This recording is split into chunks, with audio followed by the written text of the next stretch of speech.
Hi, guys. Welcome back to the Christian Life Modern World podcast. We are back today with part two of our Food is Medicine series. So, if you were with us last episode, we were here with Joanne Ortiz.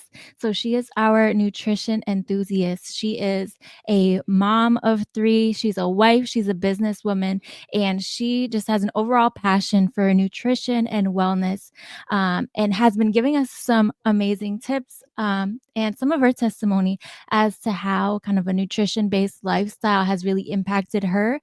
She's given us tips on how it can impact us and some awesome resources. So we are back with her today, and we are going to get into our how food choices and lifestyle impact us. So we can go ahead and welcome Joanne back to the episode. Good morning, Hello, Joanne. hello. Hi, Hi. good morning. Thank you so much for being with us again. So we did a quick little intro, but if you haven't seen the previous episode, I encourage you guys to go and watch it because we're just continuing with the conversation today. All right. So I think, is there anything you want to start off with, Joanne, before we kind of get into the Um, flow? well, I want to thank you guys again, just for having me here. The first episode was great. I got to listen to it. There's so much information to cover, but I feel like I was able to give like a good little start. Of what nutrition looks like, at least for me, now in this stage in my life. And I hope that many people are able to apply it. And if they have any questions, feel free to reach out. I have an Yeah. Instagram, Joanne Ortiz Reed. I think that's what it is. But we'll probably post a link on there. You guys can Yeah. send me a Hmm. message on there, whatever it is. So I'm more than happy to assist in any way I can. Awesome. Thank you so much. And yes, we'll have a link to Joanne's like socials and links to whatever resources that we kind of go over today. So is there anything you want to go into, Liz, before we get started? No, I just want to say good morning to everyone. I maybe towards the end of this, when we're just having chatter, maybe you can give me some tips to get over this cold. So you may Oh hear it in my no. voice. But I'm so excited to be able to get back on here. I know so many people are intrigued with the conversation. So many people are looking into what is it that we're talking about and why, and looking at some labels and excited for what is to come. And Joanne has gifted us a little something something so that we can raffle off to our audience. So we'll be able to announce that on our social media platforms and things like that. So stay tuned because good things are happening. Yes. All right, y'all. So let's get into the conversation. So we kind of discussed like nutrition and healing and kind of that aspect of like food as medicine, nutrition and wellness last time. So now, kind of Joanne, in your opinion, what are some of the biggest misconceptions that people have today about food and about nutrition? Sure. One common misconception is expecting instant results. Hmm. After making lifestyle changes, people think it's like a microwave. That's You stop eating bread for one day and you're going to lose 5 pounds, or you're going to look great, or you're going to feel great. That's not going to happen like that. You have to recognize that true improvements take time and consistency. So it's being consistent, and it takes its time, and you just have to be patient. Um, and another one is assuming that everyone's body responds to diet the same way, overlooking that we're all different, and genetics, metabolism, lifestyle, significant life roles play a role in how diet for you is gonna look for your life.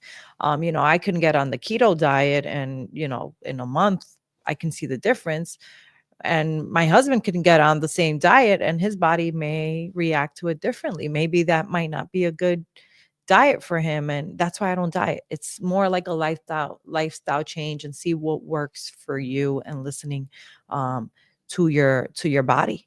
Yeah, that's a really good point because I know that maybe like 2 years ago, there was like this like uproar in like our community. Maybe it's happened all over the nation and Mhm. people knew about it, but I became familiar with the keto diet, and so many people were doing it and so many people were their bodies were changing. Mhm. Um, my brother was one of them, and he lost a lot of weight doing that.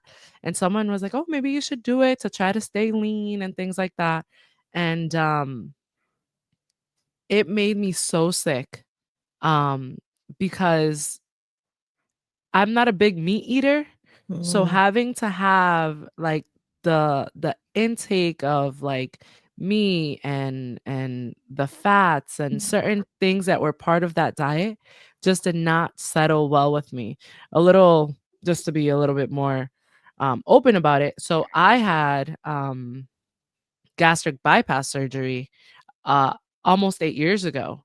So consuming high levels of meat Mhm. and things like that would just make me super sick, and I was like, "I think I'm just gonna stick to, my low caloric intake and some natural things and my salads and my smoothies and my protein shakes," Mhm. and those things settle well with me, so it's exactly what you're saying. Something that's working for everyone may not necessarily work for you, not only because of your body type, but because of things that you're going through. Other people are on medications, other people Yep. have different lifestyles. They work all night and they're sleeping all day, so they can't eat certain things. So there are a lot of components that hone in on what your diet looks like on a day to day.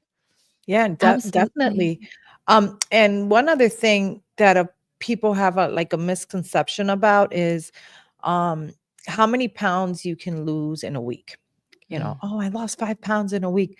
When people tell me that, even myself, when I say, oh my God, I lost 5 pounds, am I trying to do it to fit in a dress or because I'm going to do I don't know, I'm going on vacation or whatever it is? Or am I trying to maintain the weight off?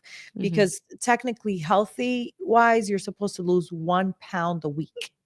How mm. many weeks are in a year? 52. 52. So 52 pounds a year that you lose, that's healthy. That's you're gonna maintain that weight off. If you lose over 150 pounds in a year, you're gonna get you could gain it right back. If you lose 5 pounds, 10 pounds in a week, you're gonna gain it right back once you go back to your regular normal lifestyle. You got to think, can I sustain this diet? Can Mhm, I live the keto diet for the rest of my life? mhm. Those are questions you have to ask yourself. So those are some of the misconceptions that I have personally that I can share. Yeah, No, that's good. that's impactful because I think what we hear is like the more you lose in a week, like the better off like your trajectory is. And it's like you may lose it, but how are you feeling at the end Yeah. of it, right? How is your Yeah. body actually able to maintain that and how is your body kind of reacting to that? I think that's important. And just on this same topic, since you guys are mentioning like the keto diet. I was actually listening this morning before we kinda got ready to record, a YouTube video, and it was actually talking about that book that we had mentioned last episode. It was Fasting Like a Girl or Fast Like a Girl. Yeah. So they were Fast like a talking girl. about I think it's 2 books, Fast Like a Girl and Eat Like a Girl. Hmm. And one of the things that, the woman on the video was talking about was about I've heard from a lot of people like the whole keto thing is really big right now, but for a lot of women, they're saying like keto is not good for women. When the reality is, when you actually look at, for example, we had talked about how a woman has like a monthly cycle Hmm. of hormones. Keto is not necessarily good for women at certain points in your cycle. So it's not that it's not good in general, it's that Hmm. we have different needs at different times, and whether that be because of our cycles for different things that we're going through. Liz mentioned like work schedules, right? I used to be a nurse that would rotate from working nights and days and flip-flopping. You have to be able to kind of just like read your body and understand like what you need at different times. So I think that's super important, and I'm glad we Hmm. touched on that. Yeah. Yeah. Another Go ahead, Joanne. One thing quickly that I wanted to mention is, you know, and I want every female to kind of embrace this, so we can start embracing our bodies, right? How we look, we're all different. I might be skinnier, a little bit more curvier. Someone might have a different body form, more pear shape, whatever shapes you want to give them, and it's okay. Everyone is different. We're beautiful from within, from what God has placed within us. You Yeah. know, don't look at the physical. The physical part is just a benefit that you get from changing your lifestyle eating habits. If you eat healthy, you're going to lose weight because, that's just one of the benefits, but that Mhm. shouldn't be the main reason for you to change your lifestyle around. It should be to feel good. And I want Mhm. everyone to really, really, I have a feeling in my spirit that I think I need to share that, because a lot of women struggle with this mentality that we have to look perfect. And no, we don't. Mhm. Don't let anyone put that in your mind. A lot of Hispanics, I mean, when I was growing up, I'm going to be honest, I'm going to give a small testimony. I was very skinny. I was like the skinniest in the family at age like 15. I didn't have any type of form, shape. And my family always used to tell me, ay, tú no tienes curva, tú no tienes bumpy, you don't. And I built like this self-conscious in me. I would compare myself to my cousins. I would be afraid. I had like a sweating issue because of my hormones were all, so I would just wear white and black all the time because I would sweat. Like I wouldn't be able to wear this purple shirt. My sweat would have been up to here, like down here. Mm. So it was embarrassing. I wouldn't put my arms up, and I was always like hiding my body. And I was at 15, I remember I bought my first like faja. I had a faja collection, and it's because, and I used to put a belt on top of the faja because I wanted curves, because my family said I didn't have any curves. And that like frustrated me, I still wear a faja, I'm not gonna say that I don't, because I got so used to it. I mean, because it's Yeah. good for you in certain Mhm. extents, posture and stuff like that. But Mhm. now I don't do it because I want to look a certain way. Mhm. um it's more like, to be honest, when I wear a faja and I'm tight, I go to the bathroom better. I feel when I work out, my back, is nice and tight and straight up. And many people have to wear it for different reasons. I'm not saying not to wear it, but if you're wearing it because of that reason, it can affect you drastically. And then the same thing with your legs and everything, and that really affected me.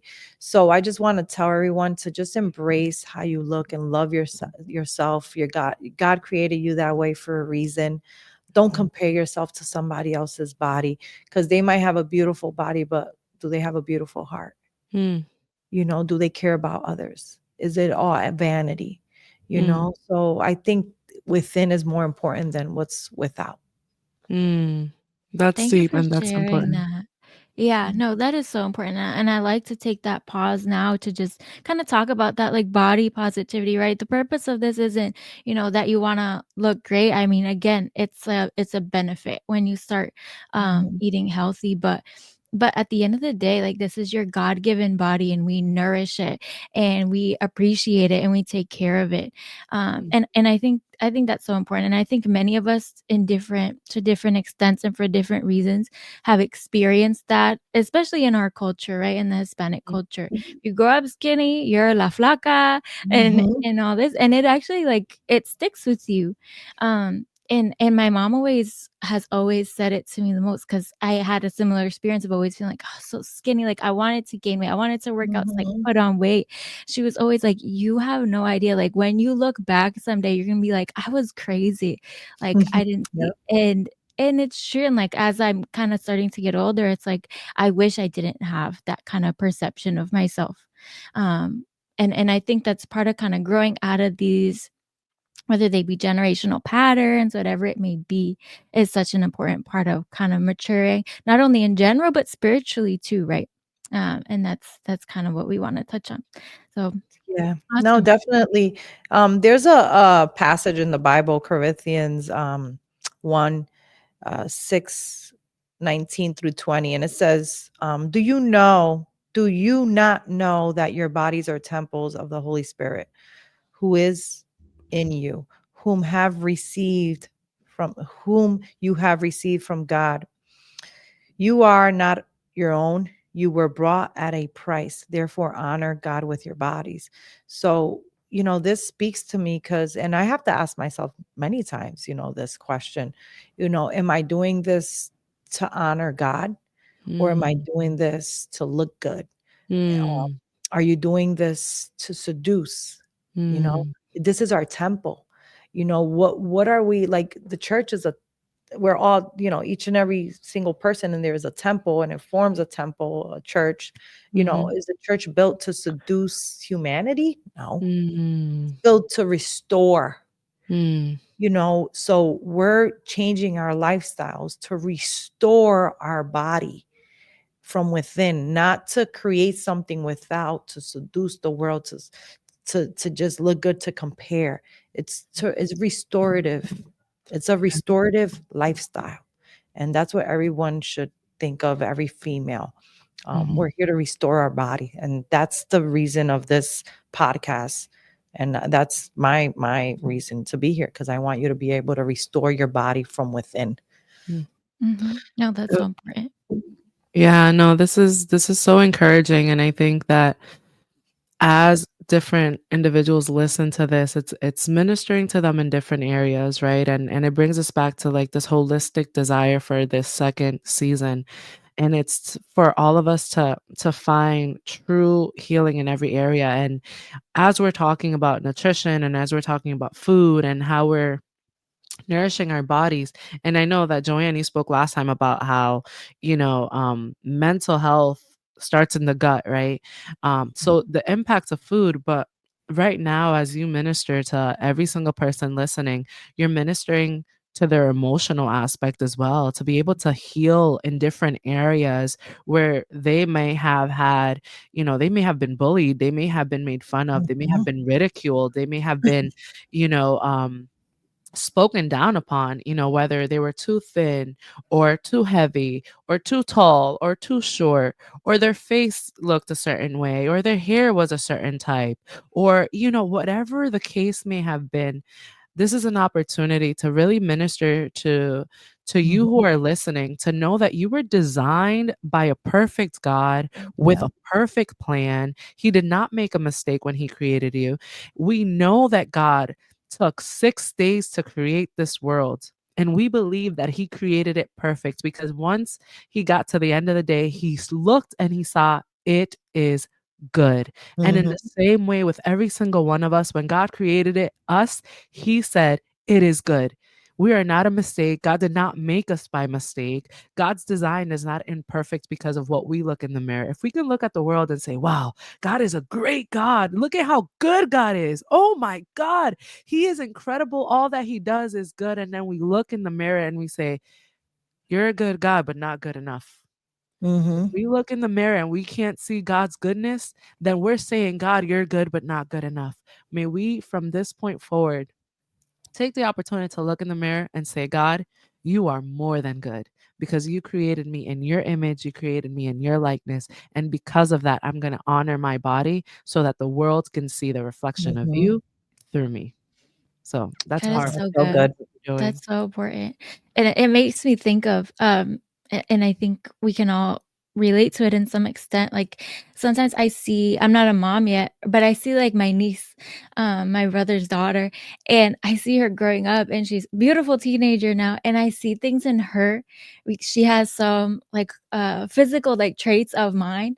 And I was like, you are so beautiful. And it's like things that I might have been self-conscious about, like, I just see so beautiful in her, and I'm sure you can see it in your daughter or Mhm. have it maybe, in someone you can relate to as well. But I think about that and I think of, I felt so insecure in that point, but the way that I'm looking at her now, it's like that's how God has always looked at me. Like he's always seen beauty in me and what he created in me and he sees that in all of us. And I just think it's beautiful how God allows us to go through different seasons and as we mature and I get to see his point of view as I reach different areas of life and it's beautiful and to have that kind of like awakening moment of God, like, I didn't see it, but now I do. Like, thank you for giving me that clarity. It's beautiful. It's Mhm. it's great. Love it. So to keep the conversation going, so we kind of touched upon how kind of the culture that we've grown up in has impacted us. But a question that I have for you, Joanne, is how do cultural and environmental factors influence our food choices and the way that we view healthy eating? So culture influences it, I mean, dramatically. It's like drastically. Like in every, I think that's the biggest impact there. Depending on our culture is what we eat, right? And what we're raised on eating as soon as we're born, like what are we exposed to, what meals. And I mean, that's our culture. Like Hispanic, when I was raised, I mean, my mom used to give me compota when I was a baby. That was, I don't know if you guys, baby food. Mhm. That comes out of a jar. That has like so many chemicals and preservatives, but my mom didn't know. And then from there on, like she never gave me a broccoli or spinach or peas, because in our culture that's not known of. So I feel like that impacts our lifestyle and our nutritional lifestyle from early on, as soon as we're born. And then environmental factors, that's a huge one too, because it all depends where you live and what Mhm. your resources and what you have access to, right? Many countries don't have access to a lot of fruits and vegetables like we do. So there's other foods that they eat. But what's crazy is that everyone's body reacts to it differently. Like in African America and from Africa, they eat a lot of yams Mhm. because their dirt is really dry. It's uh, not, they don't get much rain, and they don't suffer from diabetes or Mhm. from all these other things that us Hispanics suffer from, or Americans in this Western diet suffer from. But it's just because they're more active, they're exposed more to the sun, they do more heavy lifting, so their body is built to eat that. Mhm. So like you have to see, like you should eat the food from your de tu origen, from your origin. Mhm. And if you stick to those foods, it's gonna sit well in you because your body was designed to eat that type of food, but leaning to the healthier side of it. Mhm. So like African Americans can eat a lot of yams, like Oriental people, Asian, they can eat a lot of soy. Rather than like in Hispanics, we eat soy, it might affect us. We might be too sensitive to it. So it all depends where you're raised, where you were born, your origin, tu origen. Mhm. So that plays a huge role in it, and it influences what choices you're gonna have with food because of your microbiome. Your microbiome is that's bacteria in your gut, and you get those bacteria as soon as you're born. You pass through your mom's um, birth canal, you get all that bacteria in your mouth, in your eyes, everything. And your microbiome is built there. Depending on what bacteria your mom has, what she has eaten. So then if my mom was a mom that ate a lot of fruits and veggies, that's what my stomach, that's what me as a baby, I'm going to start craving those early on age. Even without being exposed to it. So if my mom gives me like broccoli and fruits, I'm going to like it. And it takes a child 10 tries to actually like something. And I tried this with Enzo, which is so interesting that he was like my nutrition, I don't know what you want to call it, but like nutrition trial child. Like I tried everything healthy on this kid to see the difference, and I could see it. Like when he was born, I mean, when I was pregnant, I very healthy with him, and he was an overweight baby. He was only 6 pounds, and people would say, "Ay, tan chiquito, y está bien, está desnutrido." And I'm like, no, he's a healthy child.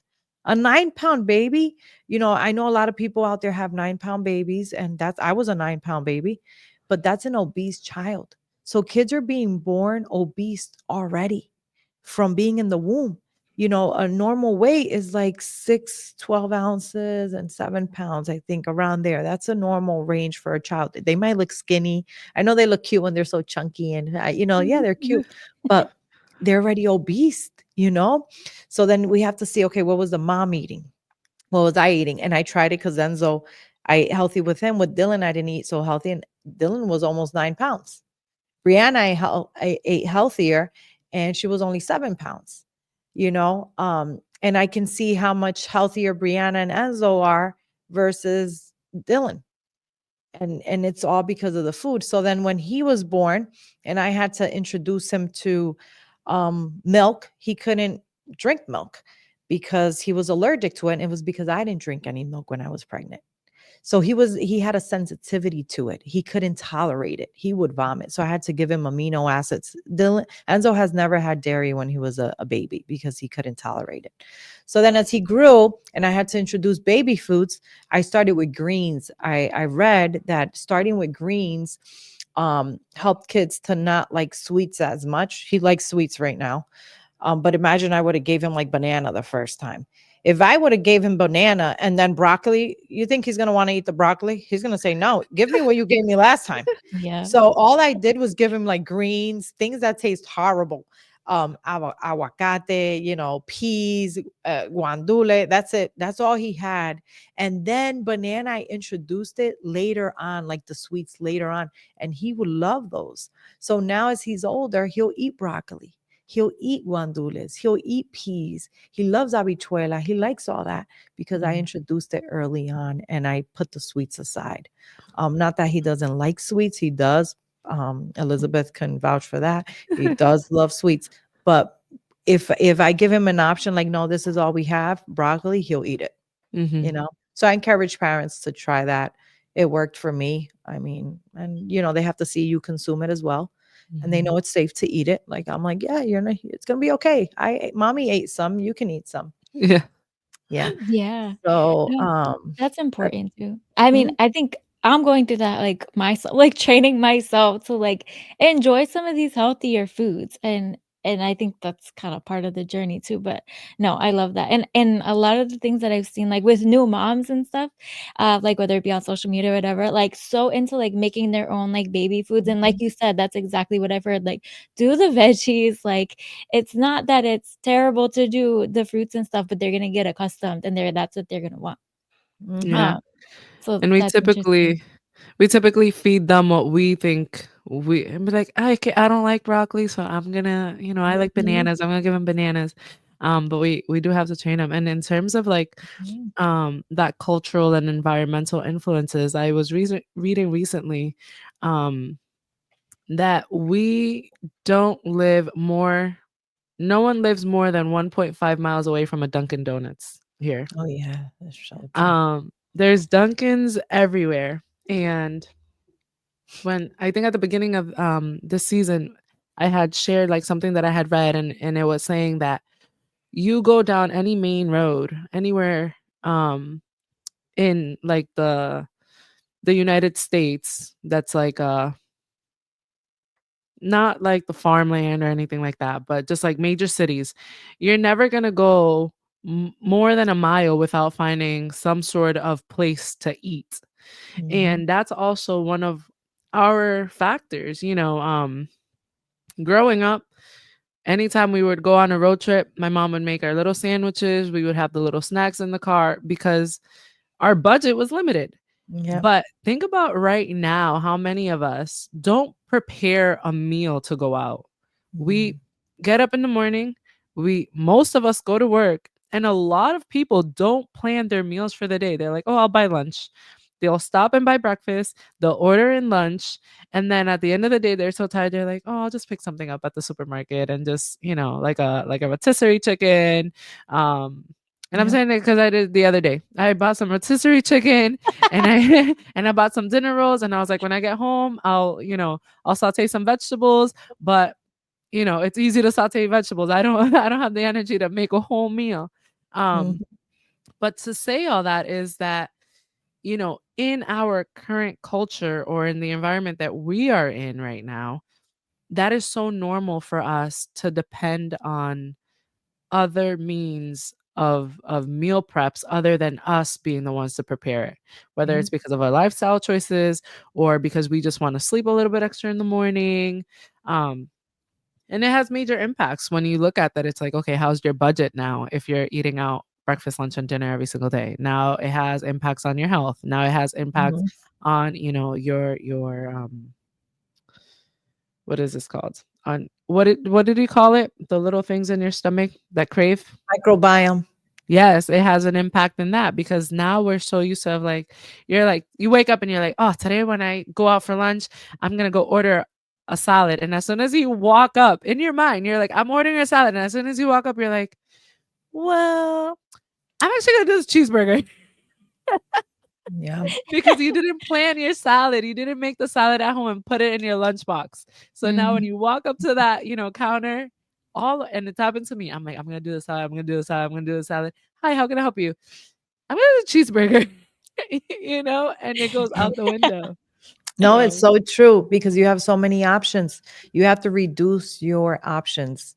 yeah. Um, and I know, we're probably going to talk about this later on, but I'll speak more about like practical ways on how you can like prepare yourself for the day. Things that I do. So I Yeah. won't choose a cheeseburger.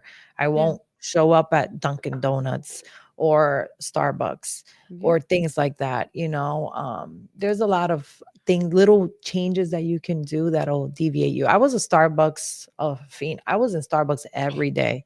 Mm. Oh my god, I spent so much money on Starbucks. I think I own a share, the one right here, and because I spent so much money there. Yeah. Um, and then I was like, "Oh my god," because I would get every morning a hot vanilla chai, venti, with oat milk, cinnamon powder, no vanilla, just to keep it a little bit healthier. But then I love that warm banana walnut loaf bread. Oh, and that was just like me driving an hour to work and eating that. I felt like so comfort, so happy. Yeah. But now I changed. I made a little change and all for the good for my pocket and for my health. Mhm. Well, tell Yeah. us those tips now. I mean, it's tell us what are those tips that you Um, think are good?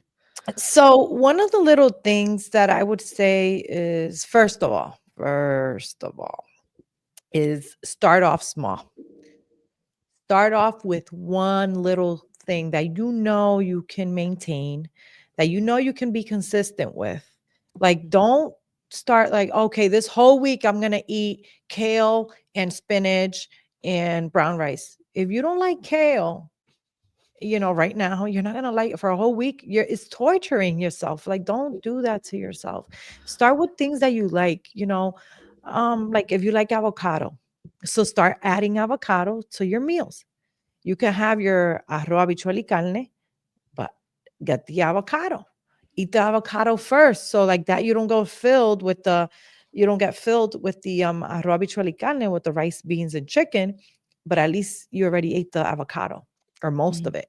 You Mhm. know, add some greens to your plate. Like if you're gonna make pasta, right? If you're gonna make some Alfredo chicken pasta, add some broccoli to it, Mhm. because at least you're getting some veggies in there and your system, you're introducing it to your microbiome. Because if you have a plate of broccoli, your microbiome is going to say, I never ate this, I'm not eating it. And it's just going to flow in your intestine.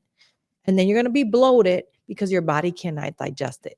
Because your microbiomes, they're like, think about like these little cartoons that live in your intestine, right?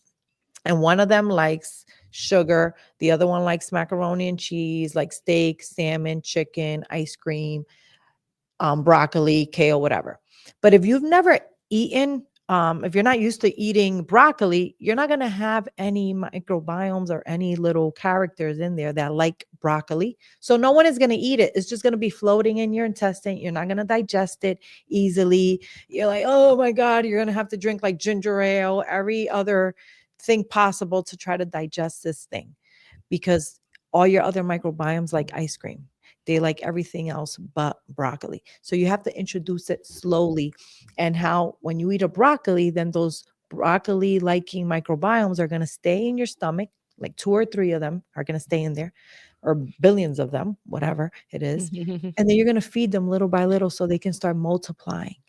But if you starve them, they're going to die, right? Mhm. So if you eat broccoli today, you can't eat broccoli for another month and just stop. You got to eat a little bit more the next day and the next day. Maybe not broccoli, maybe now kale, maybe some spinach, maybe some zucchini, some eggplant. And you can start with two little pieces.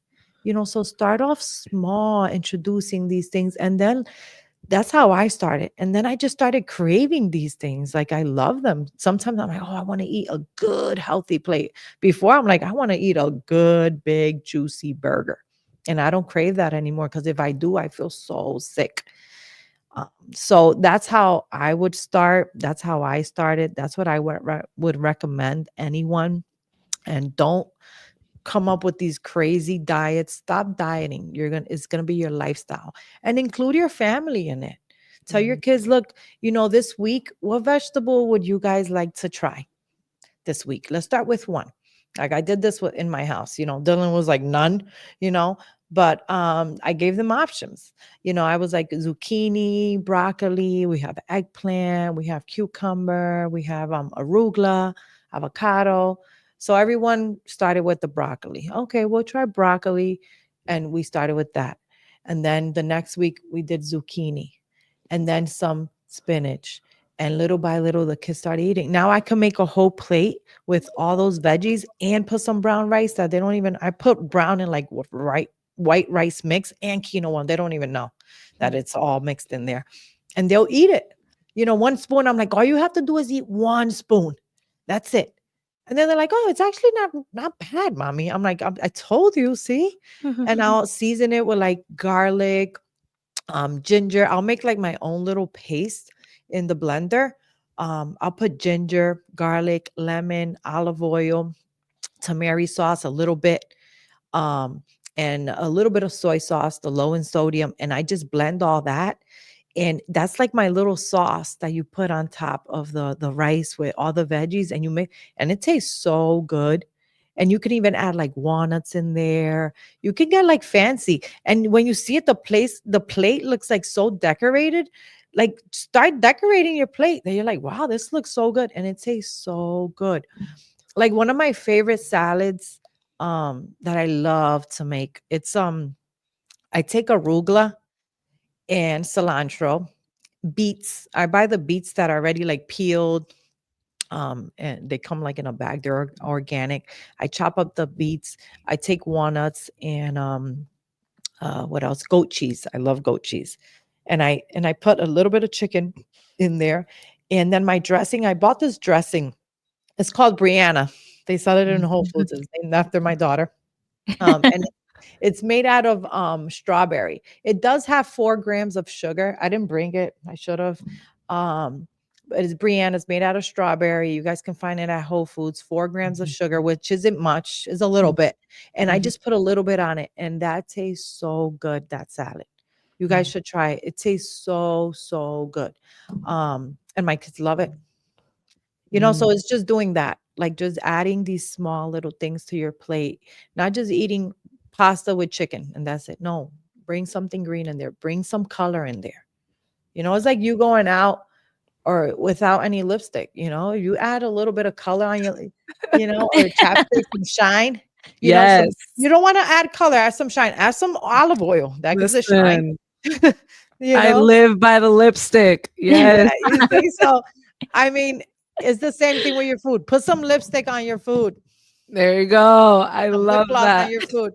I don't know. I just so No, that's it. And No, it I really like does it's that. change. simple. It really does make a whole Yeah, difference. I can walk Mhm. out with yeah, no lipstick on and I'm like, I look sick. But I yeah. put that red, that burgundy. That's Yes, it. Lord.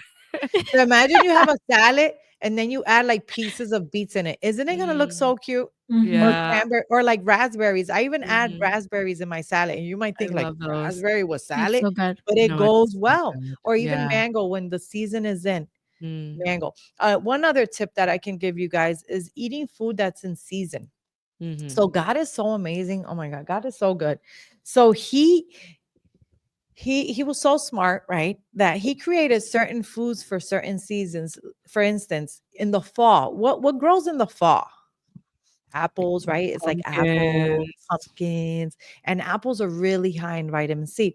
Why? Because in that season, a lot of us suffer from allergies, colds, and you need a lot of vitamin C. Mm, Blueberries, too, high in antioxidants you need to get rid of. And their blueberries grow like between like summer and fall, if I'm not mistaken. I'm not a farmer, so I'm not good there. But yeah. it I know grows in you're trying to the get into it though. I know yeah. you're trying to look into Um, it. but it grows in a season when you have to start cleansing your body, and they're high in antioxidants. So eating foods in season here, we'll have avocado all year round. Avocado does not grow all year round. That's why you go to the supermarket and you buy 5 avocados, and out of the five, you'll probably get two good because most of them Mhm. are black inside. Mhm. And it's because it's not their season. If you buy a mango when it's not their season, it's not going to be sweet. And it was probably not grown correctly. So you don't want to buy fruits out of their season, Mhm. Mm. because they were grown, they were forced to grow. It's like a baby, having them, you know, take how can I do, like, making them, I don't know if I'm going to use the right term, but um making them to be born at a time when they shouldn't. They're Mhm. they're not going to be healthy. They're not going to Mhm. be complete. But if you Mhm. wait the full term, the 9 months, the baby will be healthy. Mm.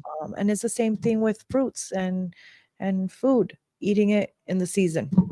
I like that, and actually it made me think of something that, I had looked at a few weeks ago. Actually, it was right before we did our last episode, and it was a video talking about, like, biblical health and how, like, actually foods that are in the Bible are actually, if you research them, they're very good for you, and one of them was talking about honey, but Mhm. specifically, like, raw honey. Mhm. And the thing is that I think they said that honey has, like, I think it's all the nutrients that you need. Like, you can live off honey for Mhm. a long amount of time, but also that when you have raw honey that's actually grown, like, near where you live, like, around your environment, it actually has allergens within it that help you get accustomed to the allergens that are in your environment. So it actually Mm. helps with, like, preventing allergies or getting your system, to get those kinda antibodies Mm. to fight off the allergens that are in your environment, and I thought that was so cool, and as you kinda look towards or if you're interested in looking at how, like, the environment impacts your health when it comes to nutrition, like, even just eating things that are grown within your own environment can be beneficial to you, not Mhm. just buying stuff. Yes, you can go to the grocery store and buy things that are quote unquote "healthy," but actually the benefits of purchasing foods that have been grown nearby can also have some pretty cool health benefits, so I think Yeah. that's cool as well. Yeah, supporting your local farms, it Mhm, helps your health, but it also the community. It builds community. How nice would it be that, Doña Josefa is growing some cilantro in her house, and we're like, mira, ve pa donde Doña Josefa, that she sells, mhm. ella vende Ziplocs de cilantro a 2 pesos la libra. I don't know. I'm just making something up, but that would be nice, Yeah, yeah. that you could just go Yeah. right next door and get some eggs. Like right now, we have an egg shortage, supposedly, Mhm. um you could get your eggs right next door or down the Mhm, street. So Mhm. that's really, really, really good. mhm. Mhm. And I like what you mentioned, like, building community, right? I think this we don't wanna focus on just one area of life. All these different areas impact us in different ways, and I think us as Americans, we have access to everything at the click of a button or at Mhm. one store, we can get everything we need, and it has kinda degraded the whole concept of, like, community. I think that we do a good job, at least in our experience, like, as a church, as a body, kinda having that community and even just this episode, right? We get to talk to you. You are part of the church, right? Specifically Mhm. part of the congregation that we've gone to as well, but Mhm. you have such a wealth of knowledge that we can now kind of dive into and access, and I think that's one of our goals as well for that's kind of been growing, this season is kind of being able to expose the body to the different people that are in the body that have so much knowledge, and Mhm. Mhm. sometimes we don't know. Sometimes we just go to church on Sundays, and then we're out, and it's like, Yep. you got a doctors there, you got lawyers there, you got all these people that have, so much knowledge and so much potentially things that you may need, Mm. and I think that growing community in all these different areas are important, so just wanted to add that Yeah, tidbit it's in there. really no, it's really, really important. And I didn't have a chance to show, but like I'm gonna show some of the like seasonings I use. This is my salmon rub I bought at Trader Joe's. All it has is brown We love sugar, Trader smoked Joe's. paprika, kosher, salt, black pepper, dried thyme. That's it. And it makes your salmon taste so good. This is all you need. It has everything you need. Ginger. I use some ginger, a little bit. A little bit goes a long way. That's why it comes in a small container. Some people are like, "I have some because all you need is a little bit. You don't need to overpower your food." I and I think I mentioned this before. Like things that come in a small container, that should give you a sign. use a little bit of it. You know, like comment. You don't want to use comino. You do not want to overpower your food with this, because if you do, it's not gonna taste good. I'm Mm, telling you, like una pitica, like, literally, that's all you need for this, mm. and you can taste it in your food. And to Mhm. season with this is amazing. So this is another season I use, smoked paprika. I use this for everything, and it gives color to your food. Um, like just this with oregano and some salt, and ginger and garlic. That's it. That's all you need to make your food. So what do Um, you say about like sazon to give color to your food, or like some adobo that comes in a big jar, you Oh, yeah. know? I used to love adobo with eggs, I'm not gonna lie, but then We after all I have. learned about MCG and all that, um MSG? MSG, sorry, MCG. Yeah. I'm thinking about my oil here. MSG. When I learned about that it's a flavor enhancer, but Mhm. Mhm. how it has so much sodium, and it makes you like, why you think Chinese food tastes so good? Because that's the main ingredient. They cook Mm, everything with that. It tastes so good, and it just makes you, like, addicted to the food. It just makes the food taste really, really good, but you can Mhm. make it taste really, really good with other things. So, sazon adobo has it in it, and first of all, it has so many ingredients in there that you can't even pronounce. It If does. you cannot pronounce the ingredients on the label, don't buy it. And another thing I say, like, if you can't find, I don't know, Elizabeth, tell me one ingredient that you see there that you can't pronounce and try to pronounce it. um, tricalcium phosphate, Okay. tricalcium phosphate. So go to yeah, you might find it at the pharmacy, but go to the supermarket and try to Mhm. find it in one of the aisles. Are you gonna Oh, find that ingredient? just like a natural tricalcium phosphate? Yeah, go to the person that works there and say, "Can you help me find a little container of tricalcium, whatever false?" They're gonna be like, Phosphate? "What?" They're not even gonna know what the heck you're talking about. So you don't want to buy things that have these ingredients that you can't even find in a supermarket aisle anywhere, because Yeah. it's a chemical. You could find it at the pharmacy, and I know I'm a pharmacy owner. Um, you know, uh, it's a good and a bad thing. I think it exposed me to a lot of things. People Mhm. do need medications. I'm not going to get away from that, Mhm. because they can't make these lifestyle changes, and it's okay. And that's why I'm here to help as well. Yeah. So I help in both avenues. But again, if you cannot read what's behind there, if you don't understand, don't buy it. It's not good for you. It makes your food taste so good, but at the end of the day, there's other ingredients that do the Mhm. same thing. Mhm. And your meals are going to taste twice as good, and you're going to feel way better. Can you talk to us a little bit about, I know that you spoke to me about like energy drinks or like Gatorade or things like Yeah. that, and like Mhm. there's like options with like Himalayan salt or something. Hmm. So can you tell So us a little bit yeah. about that? So Gatorade has like Red 40 in it, Red 3, and all these other ingredients is in it that aren't good for our children, even for us. Like, they're not good. Just get Gatorade, get it out of your life. Like, do not drink Gatorade at Mhm. all. If you're dehydrated, if you're sick, if you're gonna go run a marathon, play a sport, put some salt in your water. Himalayan salt, sea salt, kosher salt. Did I bring my sea salt? No, I didn't. But kosher salt. It helps you absorb because it's sodium. It helps you retain fluid. So all your organs can retain as much fluid as possible. And all you need is a little bit. You don't need put a whole spoon of salt. Like, una piquita of sal. That's it. Takes it a long way. A little tiny bit of salt. And it's good even for your intestine to clean up. It promotes digestion as Mhm. well. On an empty stomach, a little warm water or room temperature water with a little bit of salt will promote digestion,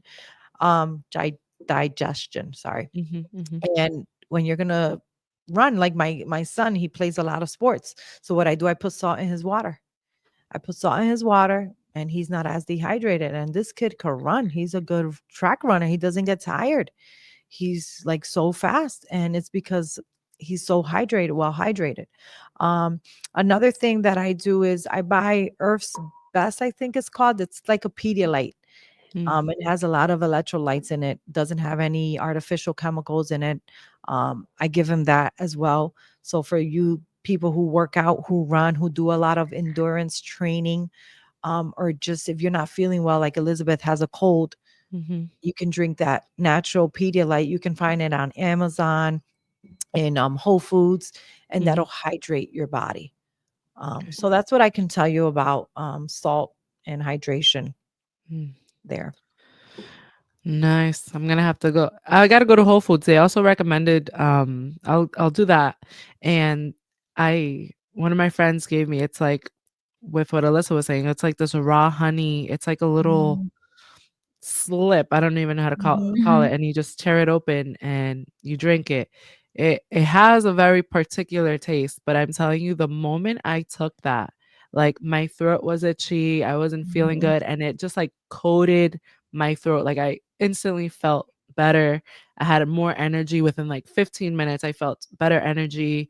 Um, I was struggling with like a headache and all these things. And I was like, well, she's like, I get it at Whole Foods. It's really good. So I have a couple of things to go buy at Whole Foods now. And Whole Yeah. Foods is not promoting us, but hey, if you hear us and you if you want to sponsor Christian Life Modern World, here we are. There's actually this new supermarket that I want to visit. It's Yeah, called Mom's Organic Supermarket or something. I don't know. I'm sorry. I don't have the name. it's Mom, okay. it has the logo is an apple, and they just opened one in Natick, and it's all moms that work there. It was a woman who found the supermarket. She founded it. So she's a founder. Yeah. Um, and it's amazing. All organic things in there. I what I heard my doctor told me about it. So I can't Mm. wait. So if you guys want to take a drive to Natick, call me. I'll go with you guys. Yeah. Um, but yeah, supposedly it's a really nice supermarket. You'll find a lot of good foods in there for moms. Nice. So Yeah, yeah, it's called Mom's Organic Market. It's market. Yeah. located at 1314 Worcester Street in Natick, Mass. Hmm. Again, that's 1314 Worcester Street in Natick, Mass, if anybody wants to go. Yeah. So I heard the aisles are huge, huge aisles. I heard great things about it. And the veggies are all like from nearby farmers, like what Alyssa was saying. It's Mm, good to eat from nearby, farms and yeah. produce and stuff like that.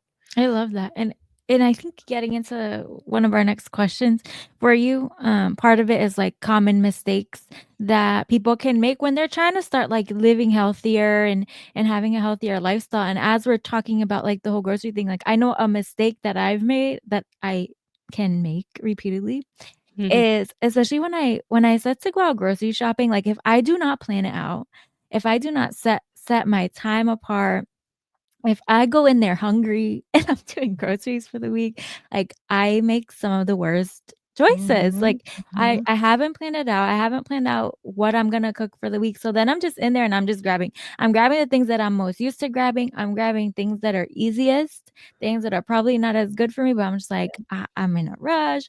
Or I've done it last minute, so it's like a Sunday or a Saturday and everyone's in there and you're just like trying to get out. And I know that's one of the mistakes that I have made when it comes to actually like trying to live a healthier lifestyle, making sure that my meals are balanced and well. It's like you have to actually plan out actually going Yep. and getting your food. Yeah. So on top of that, what are other some common mistakes that people can make when trying to kind of live a healthier style, and how can we avoid those? So you mentioned a really good one, going to the supermarket hungry. That's a huge mistake. Do not do that to yourself because you're not going to buy the proper things. Not preparing. You have to prepare yourself. You have to be honest with yourself. That's the first thing. Like, be honest with yourself. If Yeah. you buy apple, oranges, plums, blueberries, strawberries, you like when you want to go on this healthy rampage, you'll buy like so many fruits. Are you going to eat all those fruits? Like, no, they're going to go bad. Like, start with two. Start with two, maybe raspberries and blueberries and just a little bit. Don't buy two containers because they go bad fast. And then you're Mhm. spending all this money. You should be going to the supermarket twice a week, not only one day. If you're going one day, then that food has a lot of preservatives, so it could last a whole week. Food that that gets green and builds mold fast, that's good food. Because that's how fast it's going to go bad inside your body, and you're going to release it. But think about the food that can last like weeks. That can last weeks inside your body, like nothing. Mm. So you have to think about those things. Another thing is like just making these drastic changes right away. Oh, that's it, today I'm gonna accomplish the world. I'm on a nutrition rampage. I'm not gonna eat this, that. That's not realistic. You have to be honest with yourself. You have to Mhm. analyze your lifestyle and say, what can I start with? And I think when if you're going to start this journey, the first thing is, taking that time to meditate, talk to someone who knows about it, a health coach, which would be great. There's not many out there, but someone that can coach you through this. And not only that, like a lot of people don't go through lab testing. Do a stool sample. Check your stool. There's so many labs, and I'm gonna share it with you guys so you guys can share it on your Mhm. Instagram page. There's so many independent labs that you don't need an order from your doctor to check your stool, to see what kind of bacteria you have in there, to see what probiotics you need, prebiotics you're missing, what food sensitivities you might have, your blood level, like is your vitamin D low, is your iron low, is it too high? So don't eat things with too much iron. You should check all this out Mm. before making a decision on what you're gonna go into. Mm. And that's important, like overall health. That's what holistic health is, checking Mhm. the body as a whole. So, maybe contacting Dr. Joelle or Chanel, people that, went to school for this. Like I said, I'm not a medical doctor. I wish I would have became one because I love this, but go to them and see what lab work you can get done. The stool sample is the first thing you should start with. Mm. Start with that, and then you can get into, okay, maybe I need to start eating this. Maybe I need to start taking this supplement or that supplement, and start there. So don't make the mistake to just make all these changes and then your body goes through this whole yo-yo phase, and then you're losing hair, and then you're sweating, and then you're growing hair where you don't want it to grow, and then all these things are happening. You're like, but why? Well, maybe you got on the keto diet, and maybe you're feeding your testosterone too much, and that's why you're growing hair, because you're feeding your testosterone instead of feeding your estrogen and your progesterone. You get it? So and that's another test you can do. That one I know is called Dutch test. And you can test your hormone levels. It takes like weeks because you have to do it on a certain day of your cycle. And you have to like put saliva in this film, and then you have to urinate at a certain time to see how much of each um, hormone you have in your body, to see which one you're lacking or which one Mm. you have too much of. So all these tests will help you see where you're at, and then you have a plan, right? And then you create like a map or a road plan. Okay, this is what I got to do. You map it out. I Yeah. got to go through Mhm. here, through there to get to here. And I think we live in a time where we have access to this stuff. Like you said, like Mhm. I know you're gonna share some with us that we can share. I've seen them. You don't have to go to a doctor's office. You can order it online. You get the test sent to you. Sometimes they can be covered by insurance or Mhm. maybe like HSA, FSA. But like we have access to these things. They're at our disposal. And if they're gonna better our lives, right, better our lifestyles, like we should look into them and be using them. So I think those are great resources. Yeah, Yeah. yeah. So go right ahead. Um, get those tests. It's a little investment if they're not covered. A lot of them aren't covered, I'm gonna be honest. But you know what? Stop investing in these fast food companies that don't give you nothing in return, and start investing in your body that will give you a Mhm. lot to return, but most of all will allow you to succeed in the kingdom because you're healthy, Yeah. because you can think Yes. clearly, because you can inspire others and help others transform their bodies, their minds, their soul. All those past traumas from how they look, all that can be fixed with Yeah. just taking that moment of faith and just changing your lifestyle. Yeah. I agree. This is so good. I love it. Um, I'm just like while I'm sitting here listening to you, I'm thinking of like so many things, like, on a personal level. Um, because no one really culturally, no one really introduces right now like the impact of nutrition when it comes to like your health. Um, I remember I was 14 when they told me I had PCOS.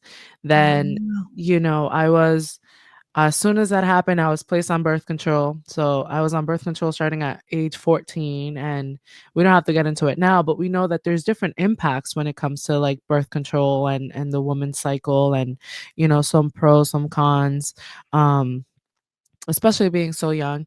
And then later on, I got to a certain point or a certain age where my weight just started inclining, and it did not matter what I was doing. It was just always on an incline. It was just increasing, increasing, increasing.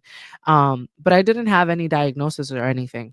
But that's when my doctor recommended that I get the gastric bypass, because she's like, you're at a point right now that your weight continues to increase due to the PCOS. And we don't want to get to the point where now you do have diabetes and now you have all these other Mhm. health issues because of weight. So then I had the gastric bypass. I lost a lot of weight. It's been 8 years, and Wow. um, I feel good, in terms of like my weight and where I am. I did gain a little bit of weight, but it's been 8 years, and I feel like that's Mhm. normal because I lost over 100 pounds. Excuse me. But right now I look at myself and I feel good. I feel healthy in that sense. Um, but there's a lot of things that are typically just diagnosed, but there's no opportunity. I met with a nutritionist, um, but the what I was receiving was what my pre-op diet was going to be, what my post-op diet was going to be. Um, And that's basically like protein shakes. You're gonna be on a liquid diet, then you're gonna be on a soft diet, on a soft foods diet. So that's kind of like applesauce and like Mhm. um sugar-free jello and things like that that your body or your stomach was gonna be able to tolerate. Um, but I know a lot of people who have done either the gastric bypass or they've done the gastric sleeve. After 1 or 2 years, they're already back at the weight Mhm. that they were at, and some of them are even heavier. And I think the biggest impact is because they haven't had an opportunity to really train themselves and understand the commitment that now they need to have with their body and their relationship with food. I've heard stories like Mhm. 2 days after they leave the hospital, they're already at a buffet because Mm, it's their mind that hasn't shifted. Yep. They're like, "Oh, I'm gonna lose weight, so now I can eat whatever." And the impact of food, and a year later, they're already at the same weight gain, and they've already, because there hasn't been a proper training and a proper like educational plan to be able to understand how our bodies react to food, and the emotional aspect of what food plays for our lives, the cultural aspect, the environmental. Typically, you invite people over. The first thing you're like, "What am I going to feed them?" Um, Mhm. if you're going to go out, it's like, "Well, where are we going to? Well, let's go eat." Yeah.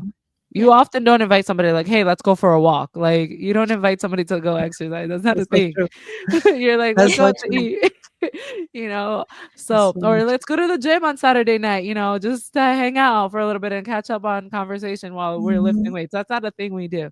Um, so I say all that to ask you, Joanne, what do you think is like the future of nutrition, and what do you think is kind of like evolving, and I know you're not a plant-based person because Mhm. you said you like to include meat in your meals. But what are your thoughts on all these things, all the things that are happening in the future of nutrition and diagnosis and medicine? You're surrounded by medicine. What are Yeah. your thoughts? So what I think is that people are becoming more self-aware of nutrition now. That they're noticing that the regular conventional health method, just superficial, is not working. It's not working. America is not getting healthier. America is very unhealthy compared to other countries. So one thing is I'm glad that now we have is the whole movement of make America healthy again, and everyone is becoming more self-aware, which is great. Yeah. There's more people that are training themselves into this field of nutrition, proper nutrition, and wanting to learn, and not only to learn but to live it. Because I can be telling you all these, but if I'm not doing it, how can I really be truthful?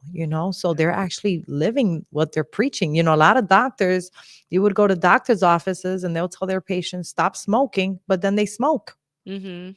Like what? Or you have to change your eating habits because you're overweight, but then they're overweight too. Yeah. Or, stress management, but then they're stressed out too. So Yeah. it's like, you have to put yourself in that person's shoes. You have to Mhm. live it. You have to try it. If you're going to tell somebody stop smoking, you try stop smoking. So Mhm. how did you transform your mind to stop smoking? The same way you did it, you can then show that person, coach them on how to do it. You Mhm. know, because if I change my lifestyle on how to stop eating certain things, I lived it. Now, if Alyssa needs help, I can tell, look, Alyssa, this is what I did. This is what Mhm. worked for me. You could try Mhm. this, or maybe let's try that. I could Mhm. coach her through it. So I think that's on the rise. Mhm. Also, a lot of people are into fasting now. Mhm. That's biblical. That's what we used to do, like back in the day. Like that's coming back. Mhm. For body, for their health, physical health, but also emotional health, spiritual health, in all aspects. So that's a good thing as well. And people need to fast more, not only to look good, but spiritually. You need to move away from all the noise. Fast from the phone, fast from the TV. Fasting is not only removing food, you can remove certain things that are not allowing you to Mhm. accomplish a certain goal in your life. That's fasting. Mhm. So let's start fasting. What do we need to remove? And then another thing is, just by like, everyone now is away from the pharmaceuticals. They're noticing how pharmaceuticals are affecting. It's just treating a superficial issue but not really getting into the root cause. So that's what I see in the future of medicine, and future of nutrition. um Now the other question was with like the plant-based diet. I don't want to be vegan because I think that would frustrate me, but if I had to because of a health condition, God forbid, I know I would be able to do it because I have the willpower. Mhm. Thankfully, it takes time to build that. But if you're gonna have meat, just have more veggies on your plate than meat. If you're gonna have a 6-pound piece of steak, all right, ask for a lot of spinach, drink a lot of lemon water. Help your body digest it. Just help it out. Like, think about it. Like, that steak is even to cut it with a knife. Do you have a knife inside your stomach cutting your food? Mhm. No, it's liquids. Mhm. It's literally acids that are decomposing this food. So think about how long you have to leave a piece of steak in some acid so it could become nothing. Mhm. So Mhm. think about your stomach, poor intestine. Like, they feel bad for it. Like, I don't know. I tell my kids that all the time, like how hard it is for your body to like just break that down, that hard cookie. Like, we have our teeth. Yeah, you should be chewing 25 times. But who the heck chews 25 times every time?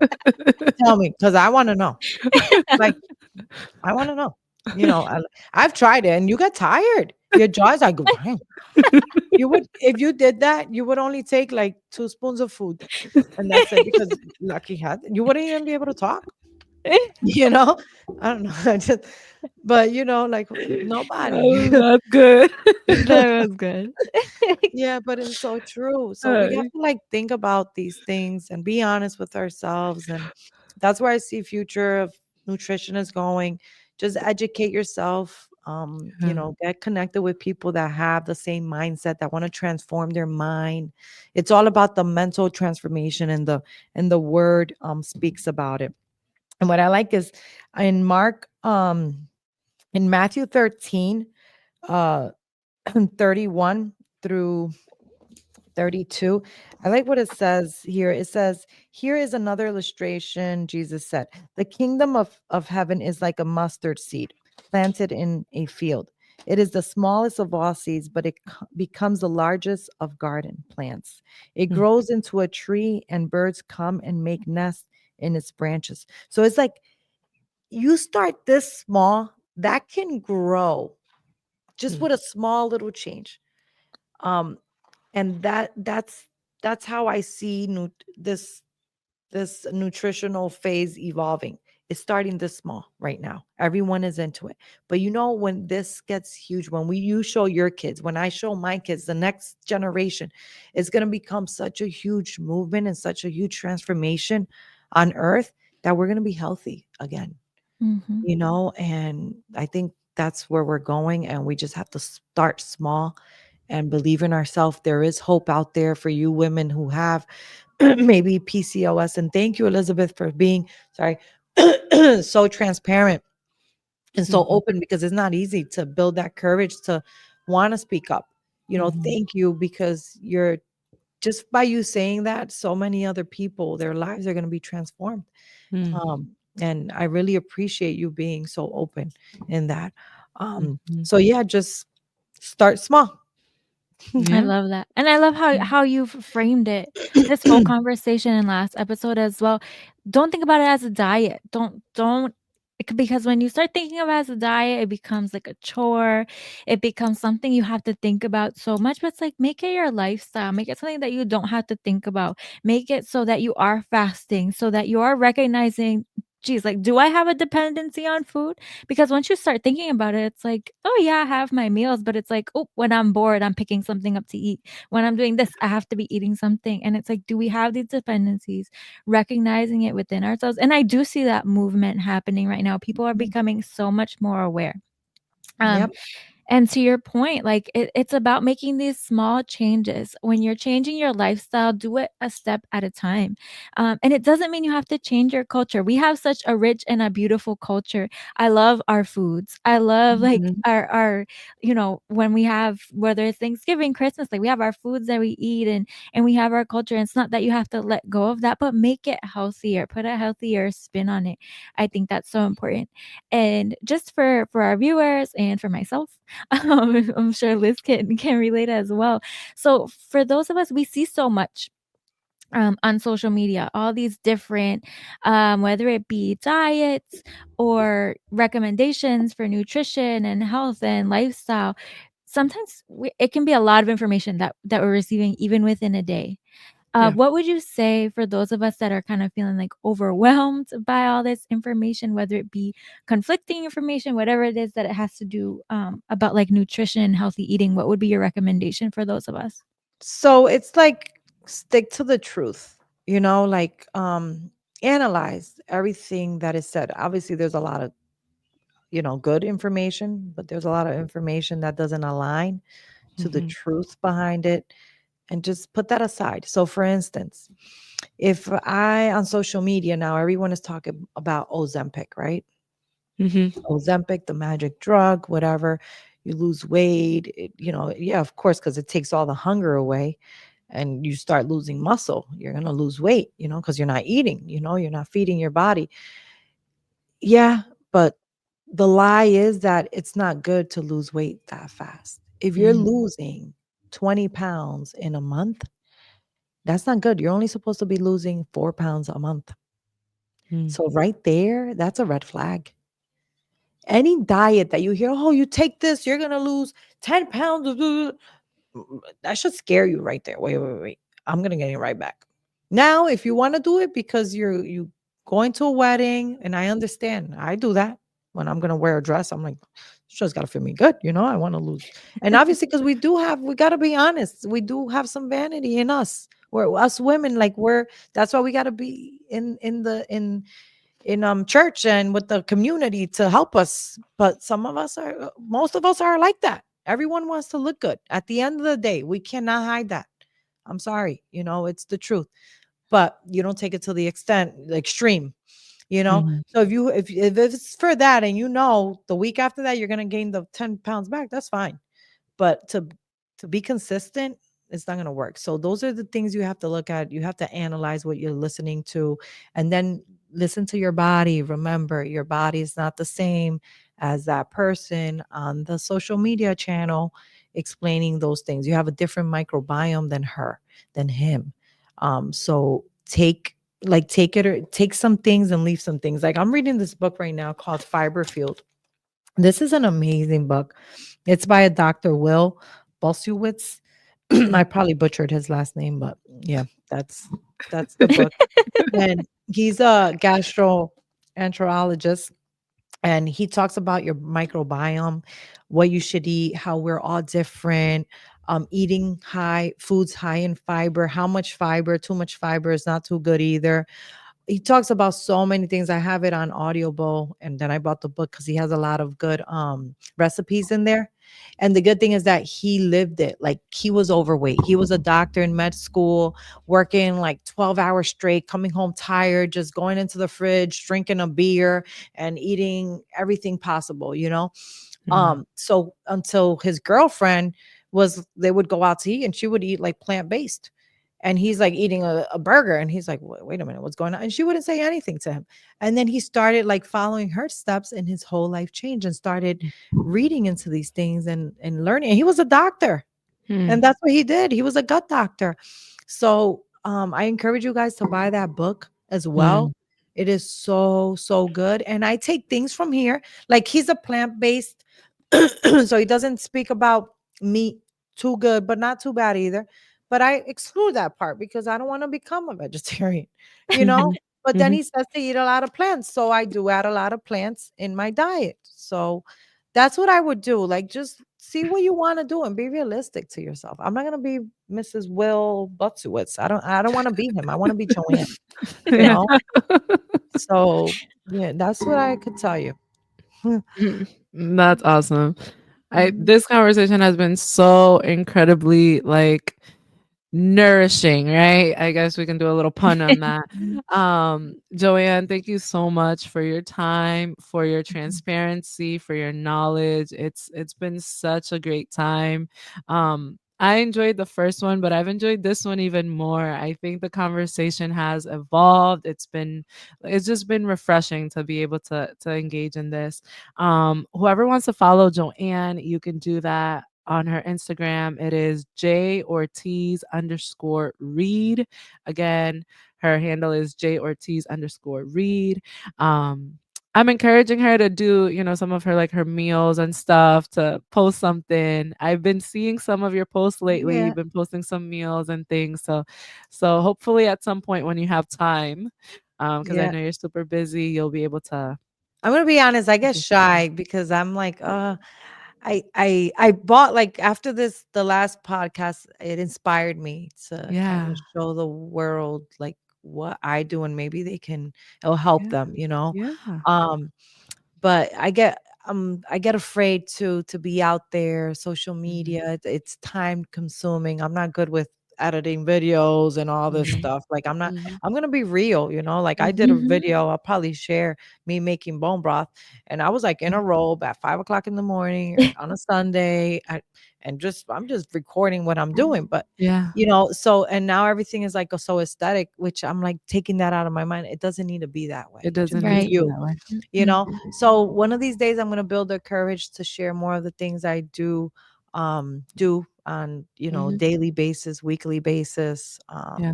But it's hard to record your whole life, Mhm. Mhm. it's hard, like, and I don't want that stress on me, Mhm. or my family, Yeah. but I am gonna share some things because I think I see it like I'm glorifying God, and I know I'm gonna help the kingdom, you Yeah. know. I So love that. thank Yes. you because that has encouraged me. I did open a page. I started following some people. It's called Thriving Legacy. Okay. Um, a while ago, and I've always had that name in me, Thriving Legacy, because I want to leave a legacy that's thriving, like a Nah. Mhm. generation that's thriving. And I'm gonna be posting some things in there. You guys, there's probably like 2 posts in there, not much. Okay. But because I'm still learning how to create content and Mhm. stuff like that. But that's gonna be where I'm gonna post a lot of things about health and tests that you should do. Like I just posted one about inflammation. There's an inflammation Mm. blood work that we should do to see how much inflammation we have in our body.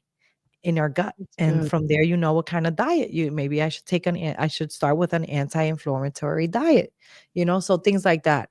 So I love Awesome. that. Well, thank you so much. Like, and thank you for being real here. I think you've been Mhm, very transparent. Um, and I appreciate that so much. I have started trying to implement little things in my life since the last episode, and I'll continue that after this episode. But it's been so great to hear from you, to learn from you. And I feel encouraged by you, and I want to give you that word that you have been so gracious with us to come on here and to do this episode. And we know that it's so much to ask, but you are truly impacting lives. You've impacted mine. And I just pray that, God keeps using you because that's exactly amen. what He's doing. Mhm. And, you're just a testament that He will use you as through the life that you live, and the life that you live is a testimony, and it's been powerful. So I just thank you so much for sharing all that with us. Thank you. Thank you. Mhm. Awesome. Well, thank you all for tuning in to the second part of Food is Medicine with Joanne Ortiz. We want to thank you. We want you to follow us on our Instagram, on our YouTube. Please subscribe. If you have any questions or any thoughts or any ideas, please email us, christianlifemodernworld@gmail.com. Send us a personal message. We want to hear from you as we continue to develop this platform that the Lord has granted onto us. We want to make sure it's not just us talking to you. We want to make sure that we're interacting and that we're serving the body the way that God has called us. So, till next time, have a great one. Bye. Bye, guys. Bye.